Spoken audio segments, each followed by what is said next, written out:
Table Talk is not your typical D&D TTRPG podcast. We are not here to run you through our whole campaign. We're here to talk about everything else in the space of tabletop roleplay. I'm your host, Alejandra Wilhelm. And I'm also your host, Mariah Gresham. And we're your tabletop roleplay girlies.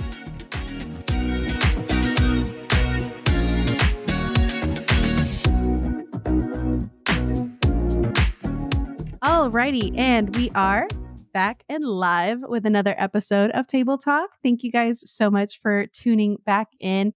We, your hosts, have a very full house today. A very exciting guest, and I cannot wait to introduce them. For now, you have me, Alejandra, your host. And me, Mariah, your other host. Awesome. Your other host with the most. And who wants to go first as a cute little introduction to the listeners? A little round robin moment. I guess I'll go first. My name is Eric. I am the Grin Master for the Crit Eating Grin YouTube channel. Mm-hmm. And you can find us on all those socials under the same thing, Crit Eating Grin. You can find us there. Yeah, that's me. Perfect. Rachel, you want to go next? Sure. I am Rachel, otherwise known as the Organized DM. You can find me on pretty much any social media under that moniker, and I am very excited to be here. Awesome. I'm Michael. I'm with the Dadvantage. We're a little podcast where two old school dads talk about new school D&D. So we have a good time doing it. We're on all podcast services, but you can also find us across socials as well. Beautiful. Beautiful. Yeah. Michael, this is the first time we're interacting with you. So thank you so much for coming on. I'm stoked. Yeah. Eric, though, we've been on Crit Eating Grin a couple of times now and had a wonderful, wonderful time playing some really chaotic, morally gray, morally ambiguous black characters. Yeah, we just finished up recording a little thing over the weekend, actually, for this upcoming season 3. It was a lot of fun. It was so fun, so full of hag adventures, which I'm always just a whore for, because and I just love that you gave me the opportunity to even play in that space. Yeah, it was so cool. And then Rachel gets to play with us on Feydark Eclipse, which is super much fun. Yeah, it's so good. I'm so excited for the next time we play. An equally chaotic ass group with as much Fey shenanigans as possible. Wonderful, incredible. Feywild rules. It really does.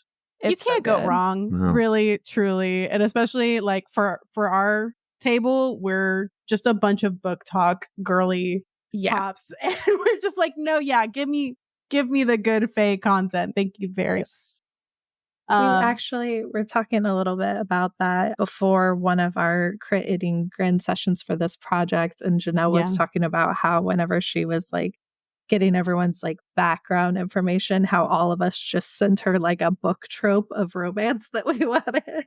Correct. We knew the assignment and we knew it well and we came prepared.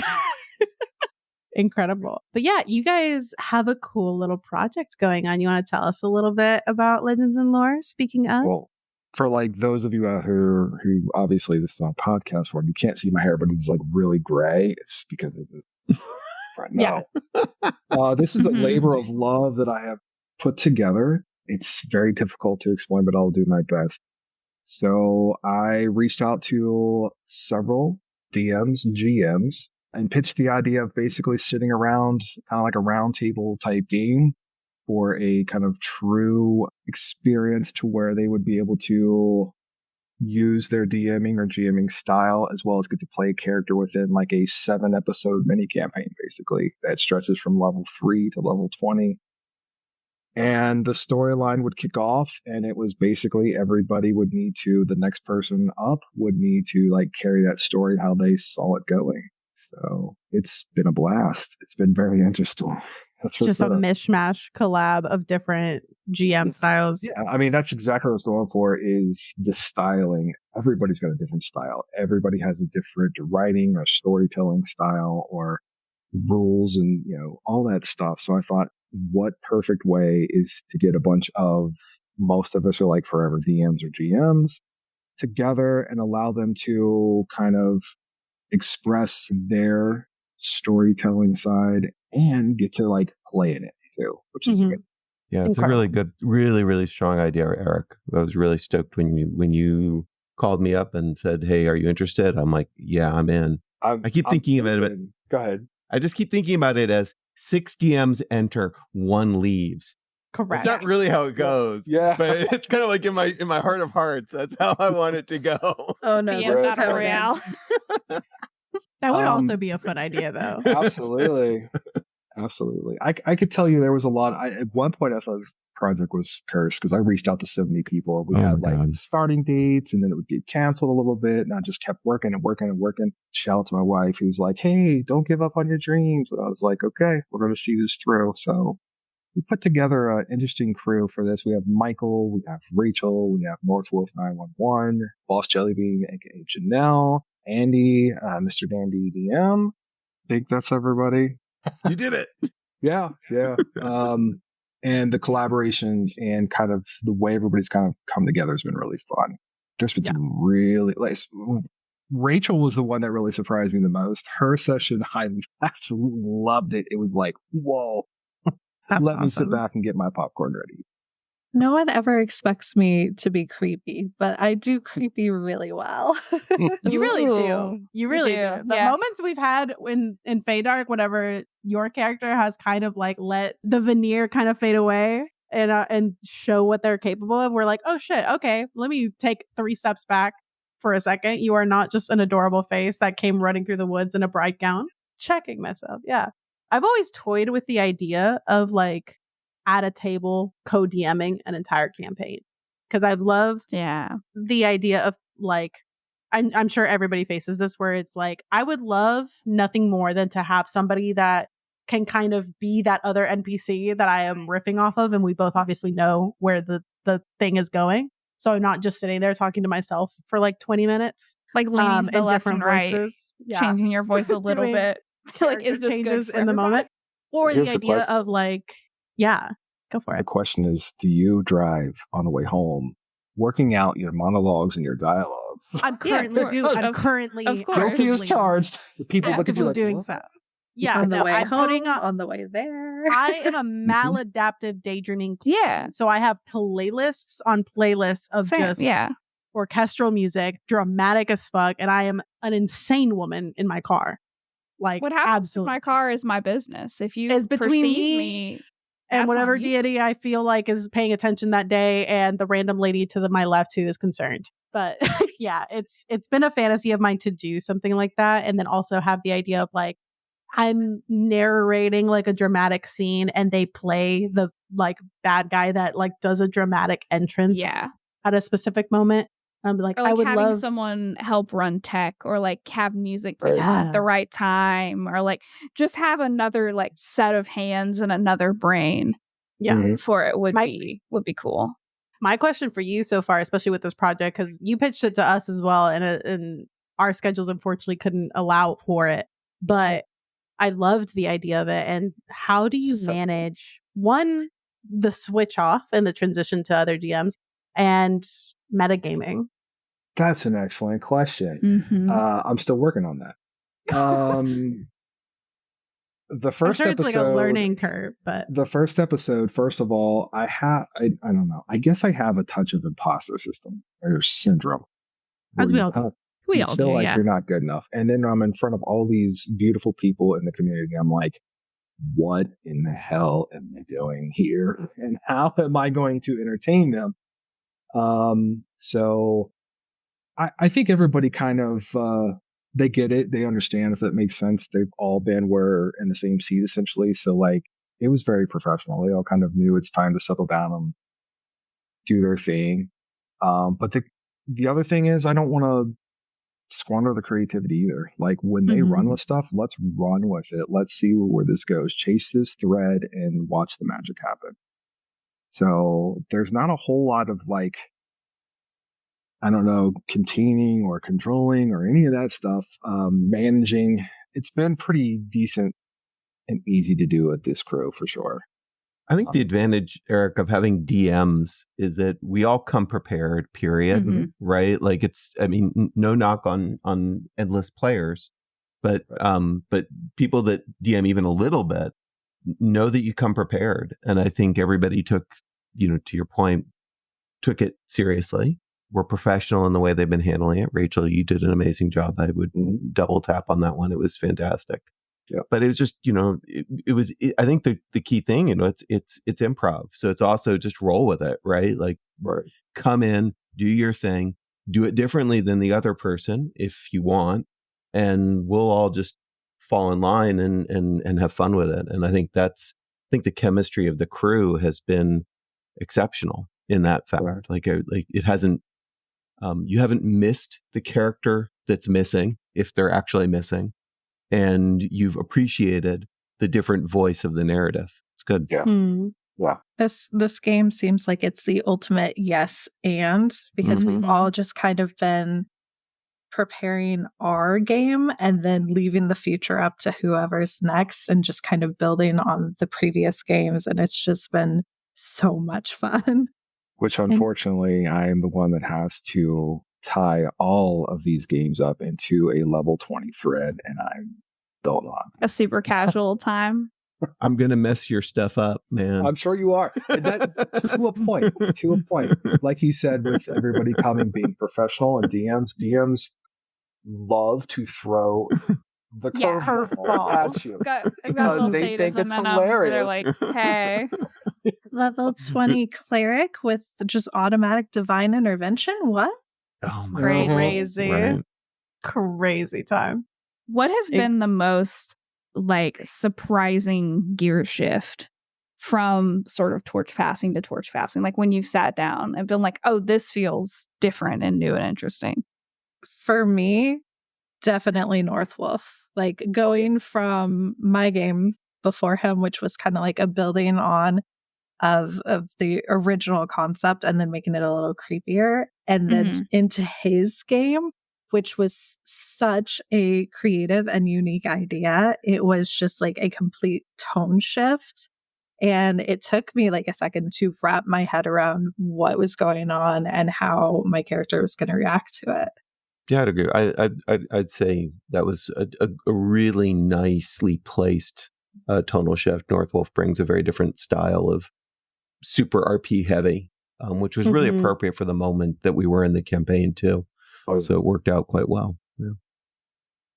And there was definitely some strategy on where to place you guys too. I toiled over that a little bit. I had my list, like my roster, like a fantasy roster. And I was like, okay, where do I put each one of these fantastic storytellers, and how do I capitalize and make it to where, they're going to riff off everyone. So hopefully it worked out. So far, I mean, it's been really good. It's been really, really good. And I would agree with North. Like that, it was an instant change. I had the easy, opening one at level 3, the first episode. So you just kind of set the sandbox and you see what happens. So yeah, it'll definitely be an interesting stress test on your abilities at the very end to find a way to wrap it up. But if we're nothing else, we're used to having to just accept that new things have been introduced into the world, and you're like, no, this is fact now, and this is the world I live in, and just because Nicolas Cage exists, that's just canon. Nicolas Cage is never far from us. Nicolas Cage you just stole my thunder, and they exist here. Damn it, that's what I was gonna do. Damn it. Incredible. I also feel like it's the ultimate version of what I've kind of experienced, in the sense of once I stepped into the seat of being a GM and then going back to being a player in different instances, that's changed my entire style of play. I have a lot more, I want to say empathy for what the DM is going through. Awareness of what's going on behind the screen. Correct. Yeah. But I also think it's made me really keen to pick up on the things that I might have overlooked as a player before. So if the DM is very subtly throwing us a little line, I'm the first person to grab it with both hands, because I'm there's something that they want us to do here and they've planned for this, and I want to know what that is, instead of going on my own little sidebar like I definitely didn't used to. No, never us. Yeah, that's what was so cool about this concept to me, is because it very much encourages and nearly mandates if you know your session is coming up that you're going to run, it's yes, you're playing the session, you're in the moment, you're running your character as they go. And also you're looking for weird little bits and pieces of what's going on in the back of the shop. what's that weird person on the corner doing? Like, why does that bush look like that? Just weird little things that you can then take and like, grab and integrate into your campaign and like build more meaning off of. Mm-hmm. And like that was really cool to me as a concept. Mm-hmm. I think the most interesting part in that dynamic is that we're also all fundamentally just doing one shots. So, which is very different from campaign development or narrative arc development, no matter how you look at it, because you're trying to be self-contained. You need to finish. You're not going to get another session to follow up. So you need to move things along. There's a little bit of pacing that needs to happen. Mm-hmm. But you're also trying to pick up threads from, to your point, Mariah, pick up threads from what happened before so that it feels relevant and part of an arc and part of a story. I think that's, to me, one of the more interesting pieces because it does stretch you a little bit as a DM. And I think the last piece on that part is also just this, we're jumping 3 levels every time. So there's another little mechanical complexity in how do you address that if you're going to address it in the gameplay. Absolutely. And y'all mentioned, obviously there's different styles. So there's been some role play heavy sessions. I imagine there's been some combat heavy sessions. How has that kind of affected the story trajectory in general? That's a good question. Did anybody want to field this one? I mean, Rach, I'd ask you the question, like, your character had a pretty intense narrative moment in North Wolves. How did that affect you coming out of your session and then as a player in the next session? Because I think that's one of the ones that was really cool. Yeah. So coming out of my session and then going into like this, I don't want to do spoilers, but this crazy moment where she's interacting with something and it's just very emotionally charged. I feel like that was kind of something that I wasn't prepared to just enter immediately coming out of my session. So having it pop up was just like I need to immediately transition from DM to player. And it like kind of put a fire under my butt and got me there really quickly.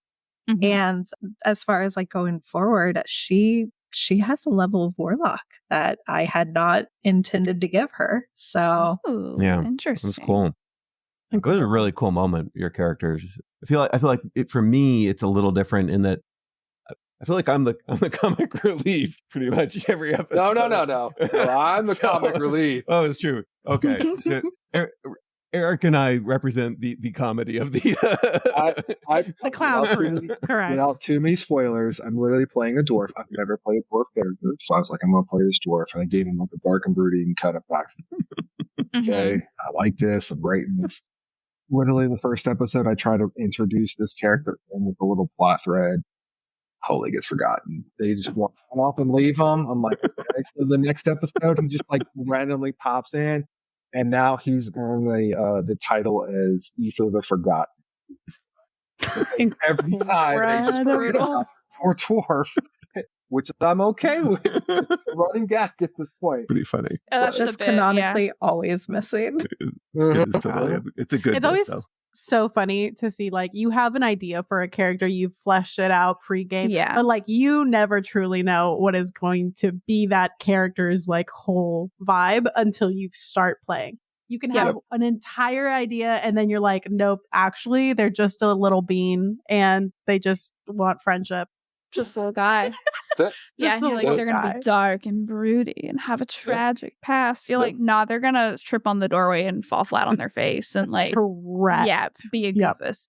I think that speaks a lot about how we're playing together, right? Like it is a collaborative game. So working off of each other creates those moments where you can be dark and broody, but then you can also be sort of goofy and forgotten. We have such a good mix of the character balance, and then we'll switch off like at certain points in the game. So the goofballs will suddenly be serious and have that moment. And then the serious people will suddenly like do a one-liner that has the entire party crying because they're just cracking up. The nuance of the human experience. We're like, I have my lore, but I'm also funny, bitch. Come on now. I I'm traumatized and entertaining. Collaborative. That's the one thing I was going for is collaborative. And I think this kind of project definitely showcases how you can definitely collaborate as a unit and tell this amazing tale for sure. 100%. For sure. I think the hardest part for me, Eric, has been that I'm, and Eric, I've talked about this a couple times. Rachel, I don't think you and I've talked about it, but I'm an over preparer as a DM. I'm like ridiculously over prepared. And so knowing that my episode is near the end has been killing me. Because I am both over prepared and terrified of how am I going to make this all work within the story arc that we've already established. Right? Quick story to touch on that. I also, like I said, guilty as charged, over preparing. I had this elaborate, detailed, like all kinds of like descriptions. You two ladies, like I said, it was kind of in our little one shot, this beautiful description. And I got all these NPCs lined up, all these names. So I'm like, if they ask me what these names are, I want to be prepared because this could carry over further. Yeah, should have just thrown that right out the window right off the bat. Mother. But your narrations are so beautiful. They are, yeah. There's always the next game, Eric. That's what I think of as Listen, like I may have just prepared. If it wasn't a one shot, I would have chatted up every stripper pixie that you presented. But that's fair. It was a one shot. Yeah, and I can never know like how deep the one shot goes. Right. Or like how much is planned. So I was like, well, we can't be having like Mai Tais with all the stripper pixies. That brings up a really interesting point, because like what I was struggling with, and this is not to give anything away, but like I'm at level 18, right? Like in level 18, I sort of have told everybody that like we're going to see some combat. Like I might not normally do all combat. I mean, I don't think it's going to be all combat, but like at level 18, you want to see what your characters can do. Yeah, right? for sure. So if I walked into 18 with it's all RP, it's kind of like, what was the point of going to level 18? Roll some like, real beefy charisma rolls, bitches. Why did I pick these 85 spells if I'm not going to use any of them? Exactly my point, right? Like, so I did like that's sort of also why I was like a little bit obsessive about the over preparation. Is I want it to have a nice balance of RP because we all really love that. But I also want to make sure that there's something that's going to kill them all. Yeah. Yeah. I mean, you're the second to last session, so you have the ramp up to the climactic end of it all. Yeah. So like I think in your situation, and that probably like is a testament to Eric picking the order, having someone that is an over preparer for a level 18 section, like is kind of needed because there is a lot of chunky mechanic stuff that you gotta put into play. You can't just show up with like a Red Bull and a dream and be like, all right, let's go. This won't be a surprise to either of these guys, but like I ran a session with my gaming group in this one shot already, so I've already you could stress test it. I play tested. Hey, it's level 18. That makes sense. You kind of have to. I mean, I've heard a lot of people do that. You need to a little bit, only because I'm like the two things I was concerned about. One, is it dangerous enough or too dangerous? Mm-hmm. And is the other thing that can happen at level 18 is the combat going to be fast enough? Like you could have a 3-hour combat at level 18 very easily, and it's only 4 rounds, especially with that many players. Like, yes. So I wanted to make sure that I had it like, I wanted to sort of test the pacing. I wanted to test the danger. So I picked some people that were like power gamers, because I figured if I can make it challenging to a bunch of power gamers, then our role play heavy crew is going to have a good time. So you're going to have all of this prepared and be like ready going into this. And then Beans is going to drop a cavern ceiling on top of your monster. Exactly. I know. Yeah. Shout out to Northwolf. His character Beans is absolutely amazing. Beans. Absolutely amazing. Incredible. That first probably 10 minutes, you are going to just fall out of your seat laughing when you hear him.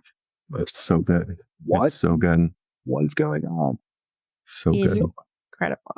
Okay, so I do have a question in regards to, at least for me, I be plotting and scheming a whole hell of a lot with, all of my players' backstories. I have very like one-on-one private conversations with them because that's the only way that I can sustain myself. Because if I can't tell the people I love most about the drama, I have to at least be able to tell them about their own. And so I'm just spreading the shit that I want to spout to different people. But with this many players, and obviously everybody is getting a turn behind the screen with the secrets and the plots and the schemes, how is it just kind of like everyone across the board knows everyone's stuff so that they can play with it? Or is it just kind of as it comes, you start talking to that GM, or it's just winging it? I have just received very little communications. Most people just pop in and ask a few questions like, what was the name of this person? What was this or whatever? And the other thing I've been doing too is giving them like day after whatever, like the recordings so they can go back and watch it for themselves. So they have that reference. So they get to go back, rewatch what happened the past couple episodes, and then they're like, okay, now I can kind of work with what I have on top of any notes they take. Gotcha. So it's kind of working off of a basis of like the in-player canon is just what we know from session 0 and everything that's happened over table. Yep. Basically. That's it. Okay. Yes. Very much so. Yeah, there isn't, I don't know if there's any room for much more than that. I mean, it's a 7-episode arc, right? So like there's not like, you don't have to go, you don't want to make, you don't want to make it too complicated because then it's not a punchy story, right? I think we've stayed to some pretty simple themes, but really powerful, simple themes, right? Incredible. Okay. Yeah. And how have like the character dynamics between everybody changed from level 3 characters to where you are now, and where do you see it going? I think maybe they're slightly less scared of Morrigan. Maybe. I still think level 20 you're going to eat beans. I really think it's going to happen. Yeah. The two of you, this visual, I know no one else will be able to see this, but this is Morrigan. And they get to deal with this the entire time. Incredible. It's a lot more than that, though. Yeah. Oh yeah, I do I do the Kubrick stare. I'm creepy. For context, Rachel put on a very cool masquerade mask with a beak, which love. Incredible. Okay. And how do you see kind of this whole experience affecting your GMing style going forward? Are you taking little bits and tricks from the people that you're getting exposed to and being like, I'm going to add this to my game? And if so, like, what are the cool things you've kind of wanted to steal from your fellow GMs? That's a fantastic question. I believe that if you are going to be a good DM or GM, you really should borrow and learn and incorporate those different things. Like, I think that's exactly what you should do. You should always ask for player feedback too. That's good too. Like, just go with talk to the players and say, hey, this is like an open floor here. No hard feelings one way or the other. Just what can I work on? For the longest time, has been timing. I've been trying to work on my timing, making my timing more efficient, trying to stay, on a certain time. And not complicating, especially on one shots. I'm trying to groom myself better for one shots and not complicating things, because I tend to overcomplicate things a lot. I would say I learned, and Rachel, I'm going to give you credit for this because I think it's not so much from your DMing, although your DMing was fantastic, just from your player, your characterization of your character. You go for it, right? And you're not it's pretty clear that you are fearless as a player in terms of just going for it. And that's pretty inspirational as a player coming in and just being like, I'm just gonna let loose, and I'm gonna be creepy, and I'm gonna be dangerous, and and I'm gonna be funny, right? Like, I think all those things exemplify your style of being a character, and it's pretty inspirational to watch. It's a lot of fun. That's even when you're playing a Disney princess. Oh yes. Rachel joined my show we're doing a series of one shots where we built Disney princess characters, and now we're playing Disney princess characters. Nice. And Rachel joined as Ariel, and it's ridiculous and funny and all those the things. Range. We love the range. No, yeah. I also love, to that note, of going for it as a character and also being able to play a character that is like creepy and offsetting and all of those things, but also being able to balance as a player and not like my character can be like off-putting in this way, but also not antagonistic over table to the party and their goals. There's a way to characterize it and there's a way to still be collaborative within the game. That's a great point. It's such a powerful tool for your players that we always have sort of the chaos gremlin at the table, right? And I'm not saying that Rachel's the chaos gremlin. They're I think it's a group of 6 chaos gremlins. But the ability to go up to the line where you're giving your other players something to work with, but you're not dictating the flow of the game, right? You're just grinding through it in a way that like is like, hey, there's a lot of, I just threw a bunch of cool stuff out there, play off of it. But I'm also not going to force everybody to go fight the red dragon, the ancient red dragon, because, you know, I'm rushing in and messing everybody's game up. I'm not going to see the entire party trying to sneak by and I'm going to be in the corner with pots and pans being like, everybody wake up. Right. Right.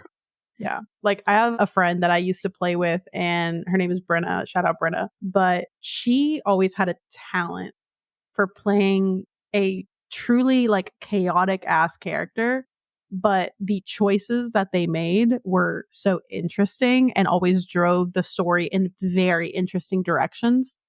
And so I'm like, I don't know how to bottle that and just share that to people. But like she just had that on lock in a way that wasn't disruptive to anybody else at the table and was like endearing about her character, but it also drove the story in very interesting ways. And I wish I could like bottle that and share that to people. It's powerful. Yeah. It's a great skill. If we can circle back really quick to your original question about what are you going to take from everyone else's, so we've had 3 people other than myself who have done it so far. And so there's one thing from each of them that I thought that they did very well that I kind of want to like shout out to them and like have as the thing that I want to take going forward. And so like Eric's was starting us off with a very compelling storyline and giving us a bunch of different plot threads we could possibly follow and just kind of setting us up for a great adventure. Eric's fanning himself. And then next was Northwolf, and he was just so good at tugging our inter-party like plot threads and our relationships with one another, but also bringing in things from like our backstory that probably would have never gotten revealed in game if he hadn't like pulled on those little threads. And then Andy surprised the shit out of me multiple times. Like I would think that we were going in one direction and then all of a sudden I'd be like, what did you just say? And so I think that's a really great skill to have as a DM, to just keep your players on their toes like that. So those are the things that I really appreciate from them. And I look forward to seeing the rest of people's. Yeah. Yeah. Andy, we got to play Lorelak Banner and stuff which Andy created. And I can definitely see that being part of Andy's specific style because, again, mystery and being able to kind of bury the lead and keep you guessing and think you're going one way and finding out it's like a whole other. That is also something that I am very much trying to work on because I'm a sucker for tropes. And sometimes I'm like, am I being a little predictable? Yes. But do I care? No. But I would love to get to the point where I'm like, there are certain things that I do feel like I've been able to sneak up on my players and have a little bit of a reveal. But like ultimate, like big brain plot things, I want to develop that skill a little more so that I can have very big reveals later. Yeah, I heard a thing recently. I saw a thing recently on TikTok where it's talking about like plot twists and like how do you make good ones. And it's like write down, like list out all your ideas and then cross like the first 3, 5, 7, whatever that you come up with, X them. Because those are the ones that everyone's going to come up with. And it's like once you get further down that list, then you're getting into like the weird stuff that you kind of have to tinker with a little bit. And I was like, yeah, there's something there, because it is easy to like, yeah, you fall into like the trope ruts, which like they're fun for a reason. Like it's not like they're not enjoyable. It sounds like you kind of want to do something a little spicy too. I think it depends on whether you're playing in a home game or whether you're looking to sort of do games, in the public eye, right? I think, absolutely. Yeah. I think, you're trying to create a narrative storyline that is interesting enough for people to want to watch it is different than a game you might play for a year and a half with your friends. Oh, yeah, because they're experiencing I'll choke my friends to death. That's very true. Yeah. They're just going to have to take it. Till somebody points a gun at me and tells me to stop, I'll be doing it for sure. Because I can also retcon a lot of things too. Fair, yeah. Yeah, that's 100%. The amount of times... Yeah, the amount of times I've been like sending them a fucking DM at like 12 o'clock being like, hey, remember how we had this one scene? Pretend this guy said this and let me be. And I'm like, yeah, sorry. 100%. 100%. Let me just live my life after that point. I did that last week in my home game. I was like, I changed my mind. He would have not said that. I'm so sorry. Anyway. You know what? Actually, no. It was a fever dream. He was just Men in Black, like erase their memories. And I'm like, your characters don't know that. Just pretend. Thanks. You were all drunk. Yeah. No, and the amount of times that like stuff has just slipped. Like the way, I'm a terrible liar, which is a terrible skill trait for a GM. Especially for my friends, because my face hides nothing. I can't be in public and have some shit going on because you will read every reaction happening right here. So the post-session recaps where everybody's chit-chatting and theorizing and whatever, I have to physically turn away from these bitches. Yeah. They will know if they've guessed right. They will clock me. So I'm like actively hiding behind this DM screen until they're done talking. Or they'll ask me a question. Yeah. And I'm like looking at the ceiling. I'm like, wow, the popcorn like is packing popcorning. Up dice one rock at a time. You're like crazy how everyone I got has something for you on this one. You just react to the wrong things and throw them off. That's what I do. When they start guessing things, I'm like, give them all those fake reads so when they think they have it. Reality, you're cheating. I think you're putting a lot of faith. She's in not my a good facial reactions to do that. I'm gonna be real with you. Mariah clocks me from 3,000 miles away. I'll just I don't say anything anymore. I'll just look at you and be like, no, that's for you and me to know. That's for me to interrogate you alone later about. Guys, and I'm like, you take that shit to your grave. Because I was ever on the hustle of like wanting information I shouldn't have, and I'm like, I solemnly swear I'll tell nobody. I just want to know because I'm a little goblin for the tea. So I'm just like, this is a safe space. You can tell me anything. Yeah, and I'm like, stop tempting me like some vile demon. I'm out here struggling because I've built a hell specifically for me that I can tell basically nobody about. It's the worst. It's so hard DMing for someone that you share a brain cell with. Like, you can't. Yeah. It's hard. It's so difficult. Okay, I have a question. Since we're on this like little pace of like kind of advice, what is something that you feel like you would want advice on how to improve? And we can just do open round table. As a GM. Michael, that sounds like a question for you to start with. Oh, crap. Shit. Michael's like, really? Are you trying to say Michael's like, is there something I should be worried about? I've been DMing a really, really long time. And I've been playing in all sorts of these crazy systems. I think the one thing that I'm still working on, like we all work on stuff, right? I feel like I want to get better at my fucking descriptions. I want them to feel meaningful. I don't want to rush through them. I practice sometimes writing them, but then reading from writing doesn't always feel quite right. So like trying to hit that balance of, am I creating, I have a lot of ways to create fear in my character, for my PCs, but I'd like it to be more atmospheric. And I think it's something that we all struggle with, but it also because I jump back and forth between so many gaming systems, like I pretty much, my online persona is D&D 100% of the time, but we play a lot of games in my personal groups. And they're all very different. And so creating that sort of, creating the narrative feel for a superhero game is very different than creating the narrative feel for a D&D game. Very different from creating the narrative feel for, something even darker, some kind of grim dark RPG or whatever. And I think that's the thing that we all have, that thing that we don't think we do well at. And we know we do fine because our players are happy and they're having a good time. But I think that's the thing I'm always working on. I'm always practicing, like, how does it sound not canned? How does it sound scary? How does it sound thoughtful, but not so loose and rambly that it's eating up chunks of time? And again, the difference between DMing in my home games, very different than DMing online. Yeah. In an actual play, 100% different stylistically. Gotcha. Well, Eric, I think you do. I just sung praises to you in your DMs about your descriptions. So yeah, I'm pretty decent at descriptions. My biggest struggle, I would think, and I think you hit it, is there's a difference between the online aspect versus the at-home table. For online entertainment purposes, I gotta get more like over the top kind of animated. I gotta like step up and I've been trying to work on that. Like I want to be more entertaining to people and captivate people.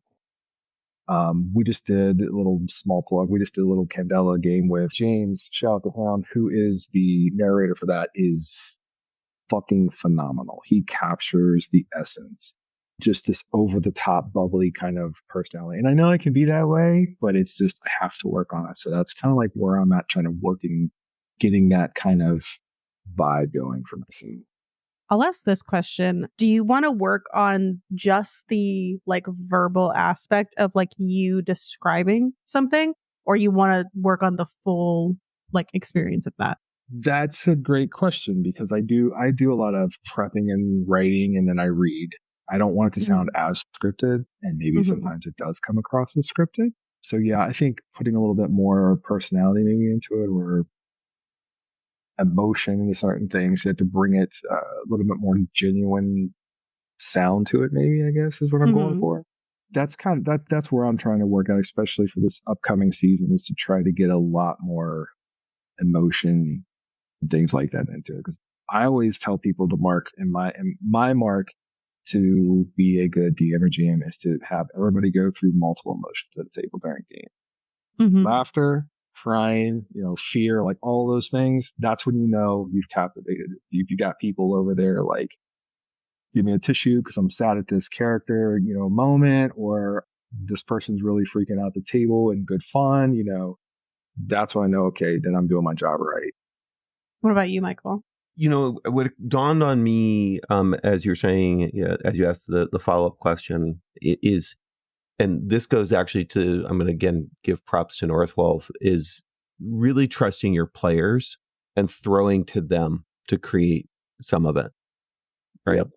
Yeah. Huge. Yeah. It's I think particularly when you're doing actual plays, you've got people that are pretty talented around you. And they're committed to RPing.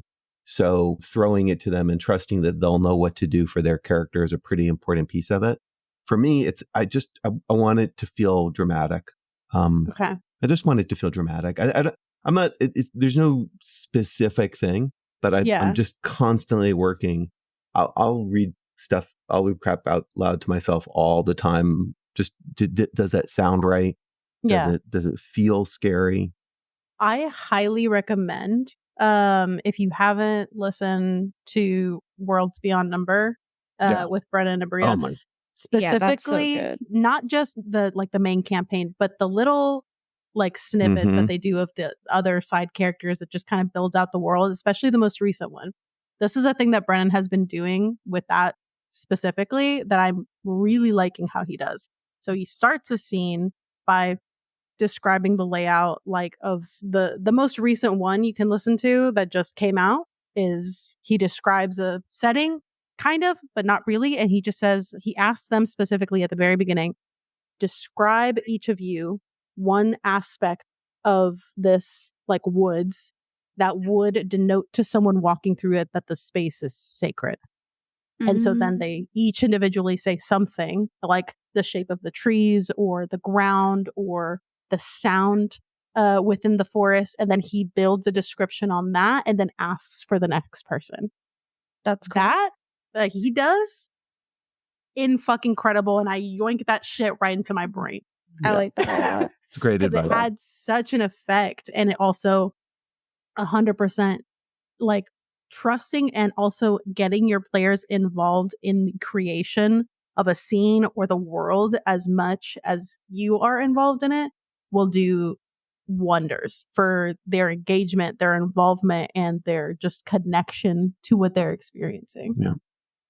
It's great advice. That's excellent point. I know we did our little one shot, like I said, and one thing I am going to try to implement is something like that to where I turn the table over to the players. I've set your scene, give you your narrative, or giving you your narrative, and the table's yours. You tell me what's going on. Like we had without spoiling too much, there was an interaction where you ordered some drinks, and I was like, what these drinks look like, and turn it over, and you guys gave amazing descriptions on, what chaotic as fuck.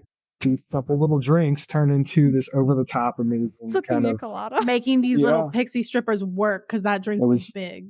It was the Bloody Mary with the hamburger smashed on top. Yeah. So, I mean, that's one of the things I'm doing kind of in our new season, which will be probably starting here in, I think, late October, we're starting to record, is to turn it over to them, to let them collaborate more and kind of let those reins go. Like, set them at a point, give them the narrative, and then have fun and tell me what you all are doing. 100%. Rachel, do you have something? Nope, I'm a perfect DM. I don't have to. I'm flawless. Truth. I'm world class. Thank you. No. But okay, so like one thing that I want to do in game, and then one thing that I need to work more at the table. So I like to sprinkle in like little things that can foreshadow to things or foreshadow to other secrets or whatever it may be. I'm like thinking long term in my games. And I feel like maybe I don't do that as well as I would like because a lot of times they don't get picked up or they get forgotten and aren't memorable. And I would like to work on trying to figure out a sweet spot on how to make them both memorable and like enough that players will pick up on them and then like several months down the road connect all the little dots that I have left for them and figure something out. And then like the physical part of it is I'm a very organized person, but whenever I play D&D, I get very into it. And so I don't take active notes at the table. So it's very hard for me to like break a scene and break out of a character and like jot down a note. So usually I have to like go back afterwards and sometimes you'll forget things and just not get them right. And I really want to work on like figuring out a system so that I can both not break immersion at the table, but also have better notes during session. Just record it with your cell phone. Honestly, recording. Just if it's a table thing, just get a recorder and put it at the middle. So the other thing you can do, you can record it, but then don't shoot the AI messenger. But like you can drop. If you record something, you can then turn it into a transcript, drop the transcript in Chat GPT and ask it to just give me a summary of what happened. And it takes really good notes. It's That's actually really obscene. Solid. It's obscene how good the notes are. Like you're mad at how good the notes are. But really, that's what AI should be used for. It's that's exactly the best use for it. And it's really good at sort of summarizing what happened in the session for you. Kind of, again, it's whack, but it's as good as you can take notes. Like it's not that much. It's not like it catches anything that you didn't for me want. As long as it's not taking away somebody's job and you're using it for like I need help studying and I need to just upload this chapter and make it efficient and dissectable, that's perfectly fine in my books. Rachel, do you mind if I give you some advice? Because I have a gimmick that I use. Oh no, give me all to do that. I also have a gimmick. So I can't wait. I have the same problem because I'm, like I said, I'm a big planner. Basically what I learned is I just need to keep this dropping the same hint over and over again. It's and you can drop it in different ways. Just find different entry points. Don't leave it as a one and done. Say, I'm going to have to drop this 10 times for them to pick it up. I'll give you an example. I had in 2 years into my campaign with my home crew, they've met these people called Ember Fangs, and they kept getting magic items that were labeled E-Fangs something or other. They never connected it. For like a year and a half, they didn't connect that these people were making the magic items that they were finding. And when they finally did, they were like blown, like it was a great reveal, but it's also made them pay attention more. But like sometimes it works, sometimes it doesn't work, but you just keep doing it. Don't leave it as a one and done and be like, they never got that. It's like, no, I'm going to hit them again with it from a different direction. I'm going to hit them again with it. I'm just, yeah. Hey, let me tell you quickly. Yeah. We had these two lovely ladies on for like a 2-shot, and there's stuff in that 2-shot that they could go back and watch it. There's some of that stuff that plays pivotal roles in my upcoming season 3. And there was stuff in the other kind of background continuation. There's some pivotal stuff in there too. There's little Easter eggs and things that's going to be like, when you go back and watch it, you're like, holy shit. Like I didn't see that coming. But the long game and just be patient. And that's excellent advice, Michael. Just keep subtly dropping it and just keep dropping it here and here and here. It'll click in. I'm definitely going to have to try that. I have a little bit of like, this is what works for me. It may not work for everybody, especially because I'm somewhere in the middle of an over preparer and I have a sticky note that says fart buckle. So like I'm in the midst of that. So I have the general big bullet points of like where the story is going, some major motivations, yada, yada, yada. So to give you an example, we have a player character named Callista. She comes from a noble family. They're very like toxic, Malfoy, Lannister coded, all that good stuff. I knew that her father at some point was going to make a play for, it's kind of like we got the major monarch and we got lower monarchs and then so on and so forth. He was going to make a play for the big capital T throne.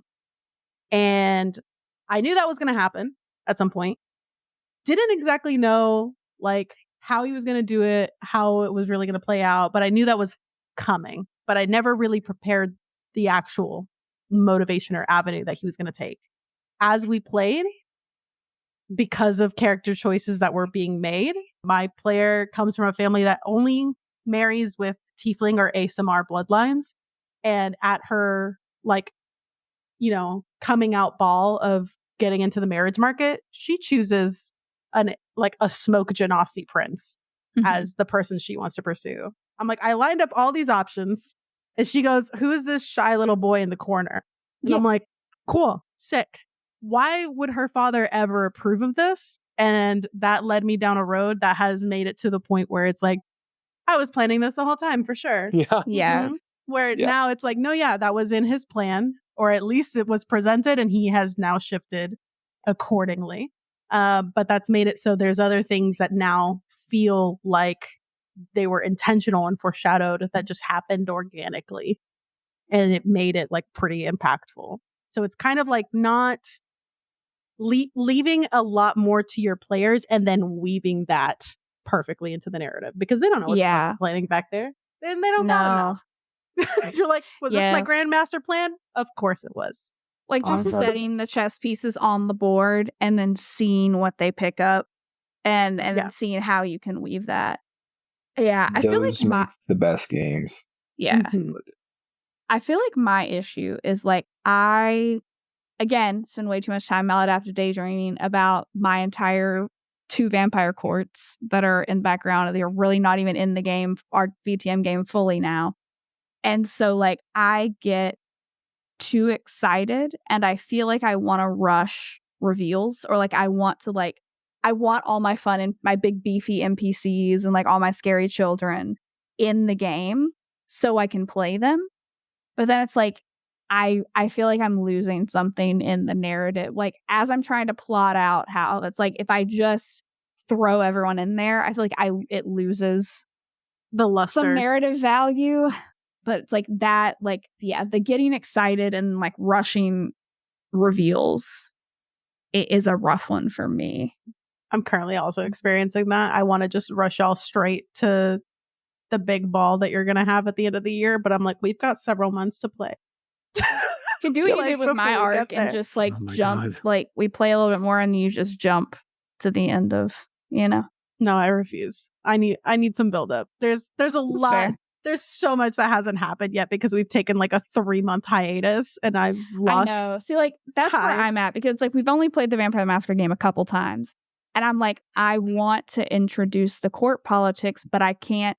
You bitches haven't been playing. We haven't been able to play. So I can't. I'm fresh out of torpor. I barely know what the fuck's going on. Yeah, you're just a baby. I just want y'all be older vampires so you could have more like points to spend, but you're really just babies. Either Nepo babies or just like long nap babies. What is a vampire Nepo baby? That's what I really want to know. It is our player Alyssa. Her character's Nox. He's a Zemitzi, who has a very good, healthy relationship with his sire. Like genuinely, they get along famously. His sire is like an archivist, kind of like collector of goods, like did archaeology throughout the years in his living days. And so fully, they just like run fun galleries and teach lessons at night. And like Nox lives with his sire and like, he's like, hey, you can continue living here for the rest of your own life if you want. You get your own place, like whatever. He's like, I'm just trying to take care of you and let you be safe. Like, don't go out, be doing weird Zemitzi shit in front of the main court of London because they'll kill you. So like he's been kept very sheltered, but it's been a good life and he's very well cared for, and there's drivers, and you know he's very insulated from the struggles of kindred existence because his sire just attends to everything. Meanwhile, my character sees her sire and she's like, I'll hit that man with my car. Yeah. Nothing quite like 300 years of shelter. Yeah. But do y'all have advice for that exact, like when you're so excited for reveals, but like how to really pace it out so it has the most impact? The only thing that I have successful out in that is I just try to come up with something else that I'm equally excited about that's near term, right? Like I just try to, it's ADHD brain, right? Just try to redirect myself and distract myself with something else fun and shiny so that I keep that thing to the side. That's the only way. I don't know. That's a good point. Yeah, that's just find something else shiny. That's true. Yeah, there are other things. So far, the only thing that I feel like has worked for me in our Strixhaven game is I have the analogy of like, I have all the things I'm excited about in bottles in shelves behind me, and I just wait for the opportunity to take a bottle down and dump it on the table when the narrative allows for it. Actually, I do have an idea because I just did this about 3 months ago. It's sort of similar to that idea of having something in the like. I've a custom curated Arcana deck, and every now and then when I don't want to rush ahead, I will have the group encounter somebody who's going to tell their fortunes, and it'll be I'll lay down like a set of Arcana for them, and then I'll have to follow whatever that tells me. So it will change. It might change my narrative. It might force me to do something I wasn't prepared for. But it's like just having some things that you can do that are unexpected and break up your dynamic and force your brain to focus on something new. Like but it can be like that disruptive, right? And I literally just did that. I'm like, they're entering the Feywild. Okay, I don't really want them to go too fast through this because I have the end already planned out. What can I do? Oh, I'm going to make them draw some tarot. And now they need to. Now the tarot is going to tell me what they do next, rather than sort of that kind of interesting, random. Also, I think that could be an interesting tool to like use to scratch the itch of like needing to tell them something, and it's like I can just very vaguely hint about something that will happen in the future. But now I've gotten it a little bit out of my fucking system. Yeah, just a little bit. Yeah. And I'm not just waiting for them to make the right perception check somewhere. Yeah, exactly, right. It was, and you can weave it. The great thing about tarot is it's so interpretable, right? Right. unless somebody gets death. But, death is still pretty interpretable. That's still quite interpretable, right? yeah. But like, there's a lot of death in D&D. But like, or in RPGs in general. Death is also more just change in tarot. So Dungeons, Death, and Dragons. Yeah. What is death in Vampire the Masquerade? It's like, it's the whole thing. Death is life. It's a lot of things. It's a lot of things. There's like the death of the other people that you eat for snacks. There's like the final death with the sun. There's a lot. A little death to be had between a little death. A couple of them. There's a lot going on. So that's a trick that I use, and I just did it. Like I literally just did it 2 months ago because I was that's a good idea. Don't want to jump ahead too quick. I'm just gonna throw something random in there that I have to react to. That's really good. Thank you guys so much for joining us. This has been so lovely. Yeah, it was great. Give us once again just a little roundtable about who you are, where people can find you, and the exciting projects you've got coming up. We'll start with Eric. Oh boy. I am Grandmaster Eric. I am the GM over on Crit Eating Grin YouTube channel. We got a lot of things over there that you can go binge on or just put on as background noise as you're playing your own campaigns. I got a ton of projects coming up. We have Candela Obscura that'll be airing, I think it's October 14th, and Legends and Lore, which we're talking about right now. It's going to be debuting the 8th of October. I highly, highly encourage you to check that out. If this is super successful, I plan on trying to do a second season of it. It was a lot of fun. Yay. Heck yeah. Rachel? I am Rachel, otherwise known as the Organized DM. You can find me on pretty much any social media. I'm most active on Threads. You can also find my Etsy shop where I sell all sorts of TTRPG related stuff. And I have this obviously coming up. And then you can also find me in Castleton and in Fadark. And then there are a couple more, but I don't think they've been announced yet. So I can't tell you about them yet. Super secret hush. Secrets. So I'm Michael. So I'm Michael. I'm half of the Dadvantage. We've got a bunch of great episodes coming up. We've got, we mentioned it just a few minutes ago, our Princess Party episodes where we built Disney princesses. Rachel is on that. Episodes 2 and 3 of that will be launching shortly in the next couple of weeks. I don't know when your release schedule is, so they'll all be up and on by the time this probably comes out. And then we've got an interview with Jaden King, who's a fantastic DM and part of D&D in a Castle, coming up soon. We're going to be doing a bunch of sort of rules explanation of the new 2024 rule set, but also one-shots in the 2024 rule set in order to showcase what you can do. We got one coming up with Eric. I think actually though, Eric, I think it's going to be on your channel, right? We're going to do a crazy crow themed one shot. Should be fun. Heck yeah. Awesome. Well, thank you guys for joining us, and thank you all for listening, and we will see you all next time. Bye. Bye. So thank you so much. Table Talk is a podcast brought to you by Mythos Media Productions, bringing you a new episode every Wednesday, wherever you get your podcast. Find us on Instagram and TikTok at Table Talk RPG, or check us out at our website, mythosmediaproductions.godaddyscites.com. All business inquiries can reach out to us via email at info@mythosmediaproductions.com.